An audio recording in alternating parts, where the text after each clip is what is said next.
자, 이제 오늘은 이 사무엘의 권면을 통해서 이스라엘이 어떻게 새로운 삶을 살아가는지 함께 나누기를 원합니다. 이제 첫 번째 기도 제목은 신앙의 새 출발은 죄인인 것과 죄의 고백으로 시작한다고 말씀합니다. 신앙의 첫 출발은 내가 죄인인 것과 죄의 고백으로 시작한다고 말씀합니다.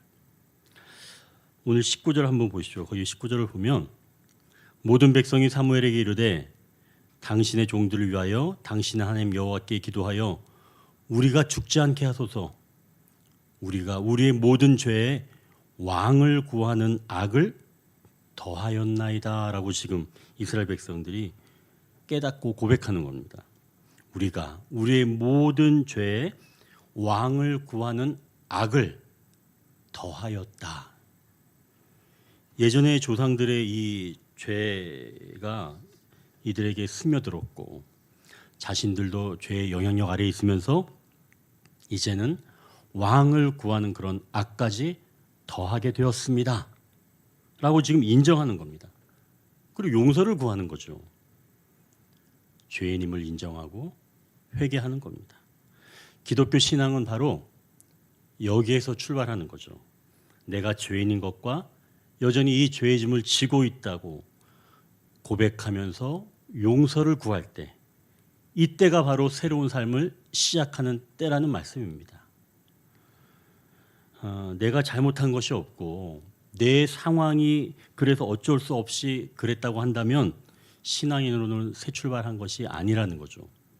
만약 이스라엘 백성들이 우리는 하나님도 그렇지만 바알 신이 조금 더 세 보여서 우리가 좀 믿은 건데 뭐 그게 좀 잘못입니까? 라고 한다면 이건 사실 회개와는 거리가 먼 거겠죠. 그럼 이스라엘 백성들이 어떻게 이렇게 회개할 수 있었을까요? 자기가 죄인인 것과 죄를 지었다는 이 고백, 이것을 어떻게 할 수 있었는가 말입니다. 여러분, 죄인이라고 고백할 수 있을 것 같아요? 그렇지 않습니다. 죄인이 할 수 있는 게 아니라는 거예요. 죄에 대한 고백은. 이스라엘 백성들이 이렇게 고백한 것은 이러한 과정이 있었다는 거죠. 제가 모두에 말씀드렸던 것처럼 우리 앞부분 12장 1절에서 5절까지는 이 사무엘이 이스라엘 백성들에게 말하기 전에 자기가 백성들에게 뇌물을 받은 일이 있는지 물어보게 되죠. 그리고 백성들은 아닙니다. 당신은 우리에게 뇌물을 받지 않았습니다. 라고 증언하게 됩니다. 사무엘이 이것을 먼저 확인하는 것은 말하는 사람이 진정으로 백성을 위하는 사람이다 라고 하는 것을 확인시키기 위함이라는 거죠. 그리고 6절부터 18절까지는 이스라엘이 하나님께 반역을 했던 것을 말씀합니다. 그래서 아까도 얘기했던 것처럼 우레와 비를 내리셔서 하나님께서 그 말이 참말임을 증명해 주셨죠. 그러자 백성들이 이제 두려워서 죄인인 것을 인정하면서 용서를 구하게 된 겁니다. 그럼 이걸 뭘 말하는 걸까요? 내가 죄인인 것과 내 죄를 고백하는 것은 즉 흠이 없는 자가 빛을 비춰줘야지만이 자기의 상태를 알고 인정하면서 회개한다는 말씀입니다. 이 말씀은 곧 어린 양 되시는 예수 그리스도께서 영이신 성령님을 보내주셔서 그 성령님을 통해서 우리의 상태를 알게 하실 때만이 우리가 회개할 수가 있다는 거죠.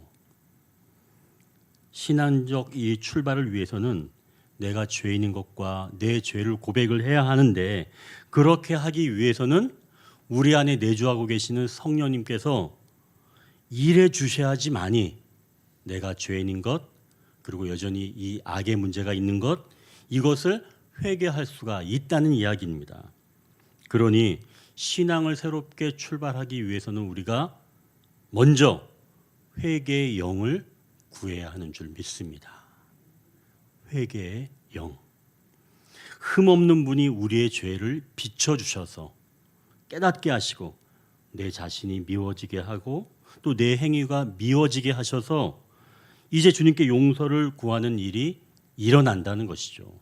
그러니까 이게 우리가 거룩해져서 회개를 하는 게 아니라 우리 안에 내주하고 계시는 성령님께서 비춰주셔야지만이 우리의 이 어두운 부분을 인정하고 회개할 수가 있다는 겁니다.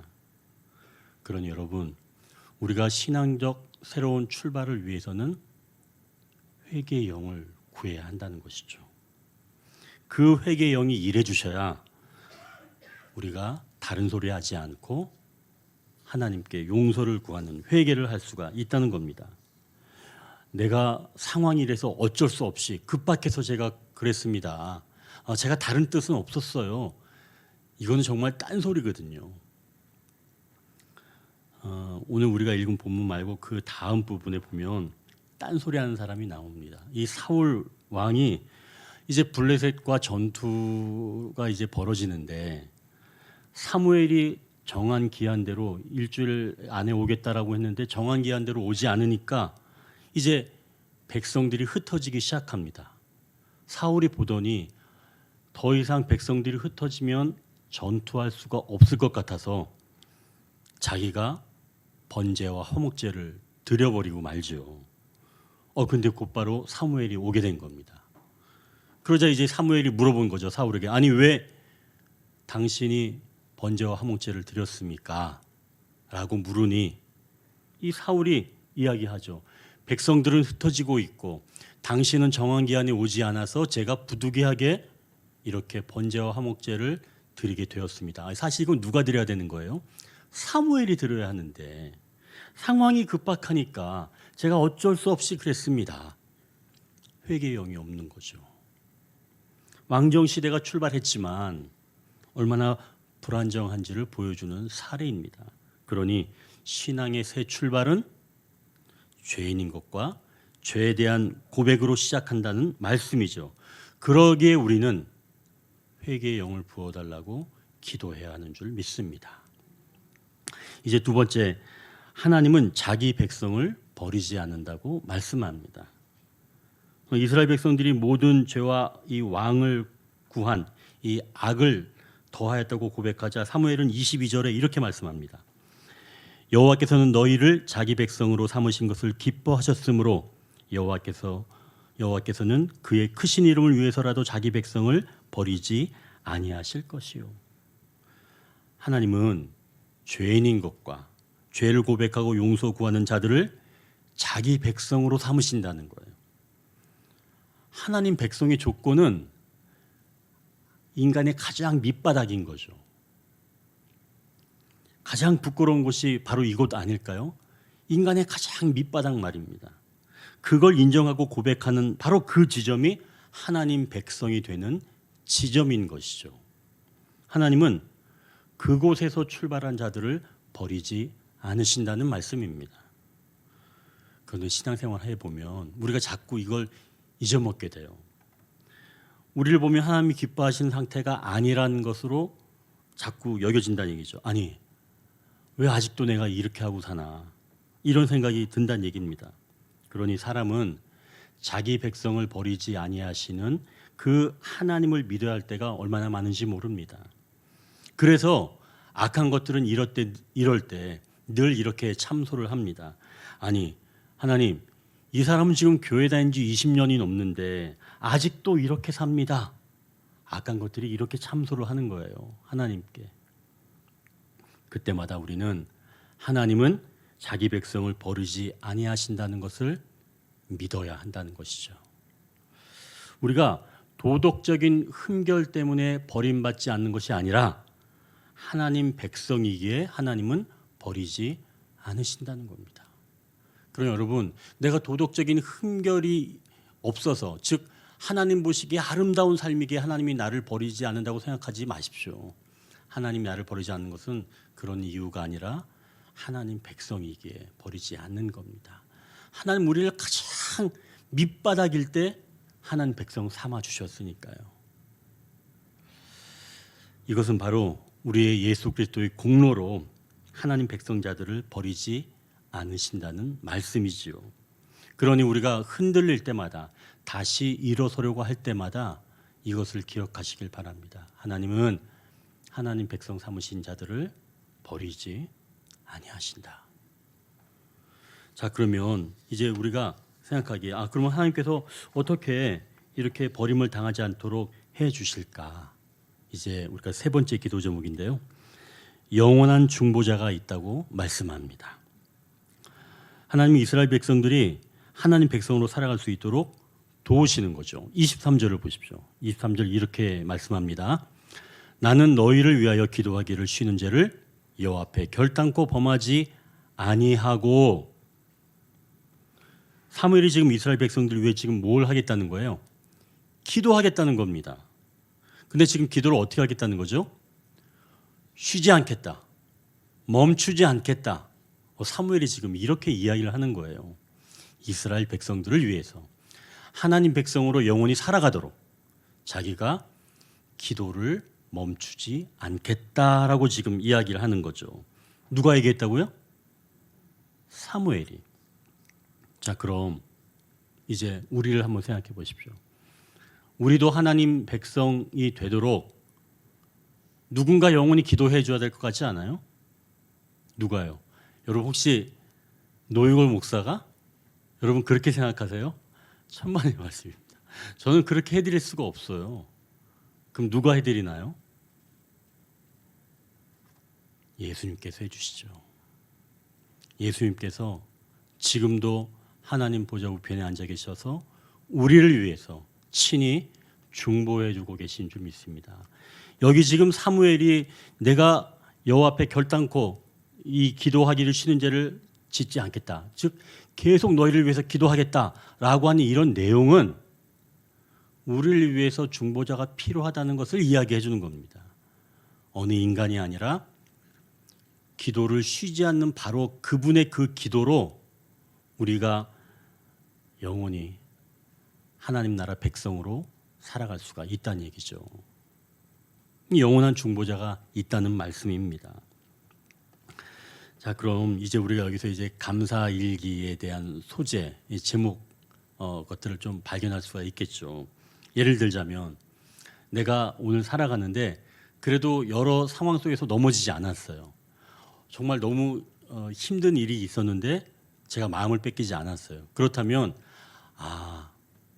내가 좀 이제는 신앙생활 하니까 내가 좀 이 신앙이 좀 괜찮아졌나 보다, 이게 아니라 하나님 옆에 계신 우리 주님께서 나를 위해서 기도해 주셨구나, 이런 감사기도 제목이 생겨날 수 있는 거죠. 그래서 감사일기에 하나님 제가 오늘 넘어지지 않도록 기도해 주셔서 감사합니다, 이 감사 제목으로 우리가 감사일기를 쓸 수가 있는 거겠죠. 주님은 이렇게 우리를 위해서 하나님 나라 백성으로 영원히 살아가도록 지금도 하나님 우편에서 우리를 위해서 친히 중보해 주신 줄 믿습니다. 자, 이제 23절 하반절을 보십시오. 선하고 의로운 길을 너희에게 가르칠 것인즉. 사무엘이 이스라엘 백성들에게 하나님이 기뻐하시는 길을 지금 가르친다는 거죠. 누가 가르친다고요? 사무엘이. 그렇다면 이제 우리도 하나님이 기뻐하시는 길을 가르치는 분이 있어야 되겠죠. 그럼 누가 가르치겠어요? 제가 또 말씀드렸죠. 저는 가르칠 수가 없어요. 저는 가르치는 은사도 별로 없어요. 저는 가르치지 못합니다. 그럼 누가 가르치겠어요? 우리 안에 내주하고 계시는 성령님께서 가르쳐 주시는 거죠. 하나님이 기뻐하시는 길을 걷도록 성령님께서 여러분들에게 가르쳐 주시는 줄 믿습니다. 저도 마찬가지예요. 저도 성령님께서 내주하고 계신 성령님께서 저도 알려주시는 거예요. 우리가 어제 새벽에 나눈 그 120편 10편 말씀 아마 기억나실 겁니다. 이 땅에서 험하게 사회생활하는 그런 자들에게 주시는 위로의 말씀이었죠. 세상은 자기의 유익을 따라 얼마든지 말을 바꾸는 사람들이 살아가는 땅이라고 어제 나누었습니다. 그러한 틈바구니에서 우리가 오래 살다 보면 우리의 마음도 황폐해지는 거죠. 냉랭해집니다. 그때마다 우리 안에 성령님은 그들처럼 자기의 유익을 위해서 말을 바꾸는 사람, 즉 타협하면서 살지 않도록 하시고, 또한 그들의 그런 모습을 보고 내가 분노하면서 그렇게 살지 않도록, 그래서 그 가운데에서도 예수님께서는 화평을 이루는 모습으로 살아가셨는데 성령께서는 바로 그러한 모습으로 살아가도록 우리를 인도해 주시는 분이 바로 성령님이라는 거죠. 그래서 성령님은 우리를 감동케 하셔서 타협하지 않고 분노하지 않는 그 가운데 지점에서 살아가도록 우리를 이렇게 언덕으로 불러주신 줄 믿습니다. 그러니 우리가 이 성령님의 그 가르쳐 주심을 통해서 우리가 영원한 하나님 나라 백성으로 살아갈 수가 있다는 것이죠. 자, 이제 이 세 번째인데요. 24절 한번 좀 보십시오. 24절 보니까 너희는 여호와께서 너희를 위하여 행하신 그 큰 일을 생각하여라고 말씀합니다. 아, 하나님께서 지금까지 사랑으로 인도하신 그 큰 일이 있다는 말씀입니다. 오늘의 내가 있기까지 하나님의 풍성하신 사랑이 있었다는 거죠. 내가 그냥 여기에 있는 게 아니라 하나님이 이루셨기 때문에 오늘 내가 여기 있다는 겁니다. 하나님의 오래 참으심. 이스라엘 백성들이 오래 참으셨으니 하나님께서 참아주셨으니까 이스라엘 백성들이 여기에 있게 된 거죠. 그렇다면 하나님은 나의 그 못된 습성을 보시고도 오래 참으셔서 심판을 미루셔서 오늘까지 참아내신 겁니다. 그런데 그때 하나님께서 사람을 보내주시고 또 성령께서 또는 주님께서 기도와 가르쳐 주심을 통해서 회개로 나를 새롭게 살도록 해주셨다는 것이죠. 바로 이러한 일들을 성부 하나님께서 해주셨다는 말씀입니다. 하나님이 이렇게 오래 참으시고 매번 용서해 주시지 않았다면 오늘 우리가 이렇게 있을 수 있겠어요? 너무 끔찍하죠. 아마 변하지 않는 우리의 모습을 보고 매번 한탄했을 겁니다. 그러니 여러분, 우리가 다른 사람 변하지 않는다고 너무 실망할 필요는 없을 것 같아요. 왜요? 나를 보면 이해할 수 있습니다.